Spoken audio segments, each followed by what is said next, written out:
Ketua KPK Firly Bahuri menjadi tersangka korupsi. Dunia hukum di tanah air kembali gempar menyusul ditetapkannya Ketua KPK, Firly Bahuri menjadi tersangka kasus korupsi di Jumat malam, tanggal 1 Desember tahun 2023. Ini pantas dikatakan sebagai tragedi hukum terbesar di tanah air. Tragedi serupa yang pernah menimpa petinggi Polri, Verdi Sambo tahun lalu. Keduanya merupakan pimpinan penegak hukum tertinggi di lembaganya masing-masing, namun justru menjadi pelanggar hukum yang sangat mencoreng institusinya. Kabar ditetapkannya Firly menjadi tersangka korupsi telah banyak ditulis media mainstream di tanah air. Detik menulis, Ketua KPK nonaktif, Firly Bahuri, telah rampung menjalani pemeriksaan sebagai tersangka kasus dugaan pemerasan mantan Menteri Pertanian Syahrul Yassin Limpo, SYL, di Bareskrim Polri, Jakarta Selatan hari ini. Namun usai diperiksa dan menjadi tersangka, Firly tak langsung ditahan.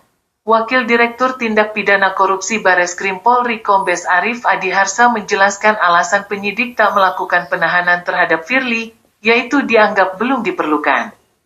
Pernyataan Firly seusai diperiksa sebagai tersangka kasus pemerasan, namun Arief belum merinci lebih jauh mengenai pertimbangan yang dilakukan pihaknya sehingga dianggap belum perlu melakukan penahanan terhadap Firly. Firly keluar gedung Bareskrim pukul 19.30 waktu Indonesia Barat, Jumat malam. Begitu keluar, Firly langsung menghampiri awak media yang sudah menunggu. Total sudah 10 jam ia diperiksa. Ia mengatakan akan taat kepada hukum dan menjunjung tinggi supremasinya. Ia juga minta untuk dihormati memakai asas praduga tak bersalah.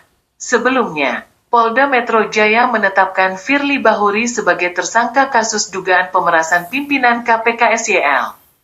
Direskrimsus Polda Metro Jaya Ade Safri Simanjuntak mengatakan Firly Bahuri dijerat dengan pasal dugaan pemerasan terhadap mantan Syahrul Yassin Limpo.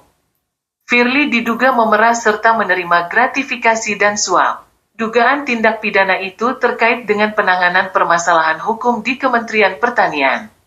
Secara lebih detail disebutkan, Firly diduga melakukan pemerasan atau penerimaan gratifikasi atau penerimaan hadiah atau janji oleh pegawai negeri atau penyelenggara negara yang berhubungan dengan jabatannya terkait penanganan permasalahan hukum di Kementerian Pertanian Republik Indonesia pada kurun waktu tahun 2020 sampai 2023.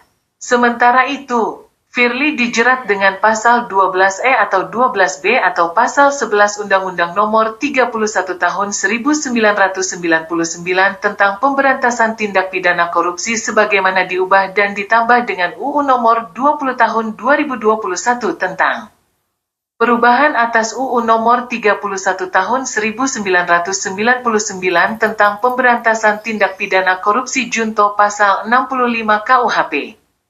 Namun Firly tak terima dengan penetapan tersangka itu. Dia melawan dengan mengajukan gugatan pra-peradilan terhadap Kapolda Metro Jaya. Terima kasih telah menonton video KBN Nusantara yang disiarkan dari lereng Gunung Slamet, Banyumas, Jawa Tengah.